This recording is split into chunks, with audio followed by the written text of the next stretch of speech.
Ito na guys, si tito ko, fluffiest omelet in the whole world. Gawa na ni tito ko yan. Sobrang na talented. Bagong kasampalan si tito ko yan. Congratulations sa bagong kasal ko na tito. Congratulations, lagyan na yan itlog. Pinakamalinis na gawa sa buong India to. Tingin nyo na yan guys. Yan na. Wow, meron na silang machine. May machine na si tito ko yan.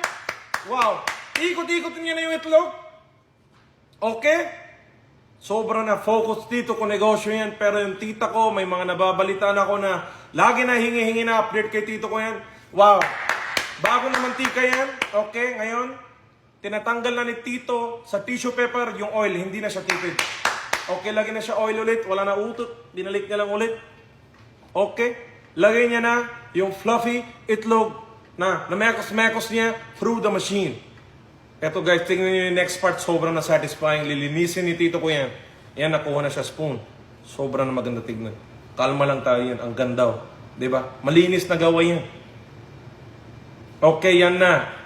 Sobrang na galing tito. Chel-chel lang, taas ng kilikili yan. Ikot niya na yan. Wow, naikot na ni tito yan. Sobrang na perfect. Wow. Yan na tito ko, lagyan na butter. More butter. Butter. Butter? Okay, yan na. Spreading na si tito. Yan na si tito, spreading na. Yan na. Ikot-ikot na yan. Ikot na ulit ni tito ko yan. Wow, sobra na perfect. Yan na, kinuha na ni tito yung cellphone yan na. Humingi ng update si tita. Update niya lang, I am cooking. Nilagay niya na cellphone. Ganyan yung tita ko eh. Suspicious na kay tito ko yan. Dami na kasi punta chikas-chikas na yan. Tingin-tingin na fluffy itlog na yan. Yan na. Lagyan na siya sibuyas. Wow, of course. Hindi mawawala sibuyas, ketchup. Tomato, ketchup. Yan na. Quality na yan, sabi ni tito. Tingin mo na, basa mo na yung board sa labas. 20 minutes cooking every pagkain na itlog yan. Yan, nalagay na siya itlog sa lalagyan. Lagyan na siya konti masala. More, salt. Mekas-mekas na ni tito yan. Tornado na ni tito. Marunong si tito lahat. Okay, hindi na siya, Barnard. Lagyan na siya.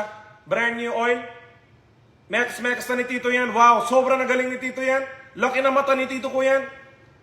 Kasi na-update niya na si tita. Okay. Ganado na si tito ulit. Cooking na siya omelet. Okay. Ikot-ikot na ni tito. Tingnan nyo how focused my tito is when he cooks. Salted cashew na yan. 30 grams of salted cashews. Yan na. Lagi na siya konti breadcrumbs. Okay. Sobrang nagaling tito ko yan. Okay. Flattening na si tito. Nice.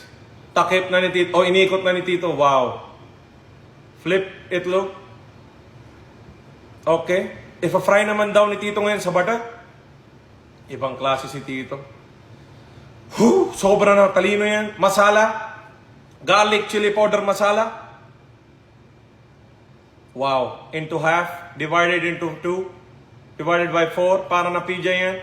Ketchup, sibuyas, kain na.